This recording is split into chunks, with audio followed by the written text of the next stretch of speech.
7 अक्टूबर 2023 को हमास ने इजराइल के ऊपर अभी तक का सबसे बड़ा हमला किया था।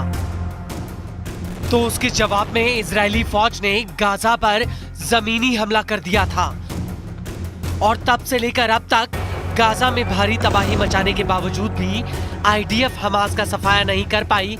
उल्टा आईडीएफ के हमलों में इजराइल के कई बंधक मारे गए।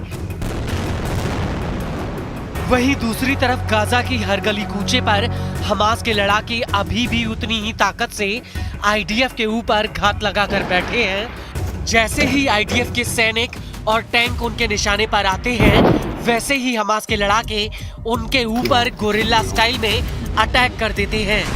और यही वजह है कि गाजा को अब आईडीएफ का कब्रिस्तान कहा जाने लगा है। और अब इसी कड़ी में एक ऐसा वीडियो सामने आया है जो ये साबित करता है कि गाजा में आईडीएफ के साथ जो कुछ हो रहा है उसे नेतन्याहू अब तक छिपाने की कोशिश कर रहे हैं। जी हाँ, हम बात कर रहे हैं हाल ही में आईडीएफ पर गाजा में हुए एक बहुत बड़े हमले की, जिसका वीडियो हमास ने अब रिलीज किया है। दरअसल यह वीडियो अल-कुद्स ब्रिगेड्स ने रिलीज किया है। बताया जा रहा है कि ये वीडियो पूर्वी गाजा के शुजाया के अल-मंतार हिल इलाके का है।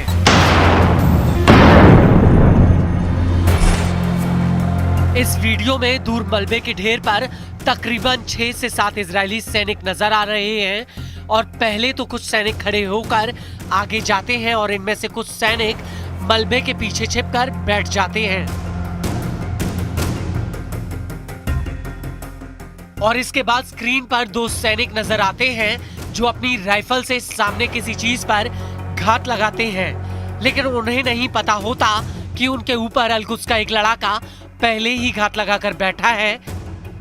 और कुछ ही देर में अल-कुद्स का ये लड़ाका मलबे से छिपकर आगे की तरफ बैठे इजरायली सैनिक पर अपनी राइफल से घात लगाता है और इसके तुरंत बाद उसकी राइफल से एक गोली फायर होती है जो सीधे आईडीएफ के जवान को लगती है और गोली लगते ही ये सैनिक नीचे की तरफ गिरता है और उसके पीछे बैठा सैनिक तुरंत छिपने की कोशिश करता है।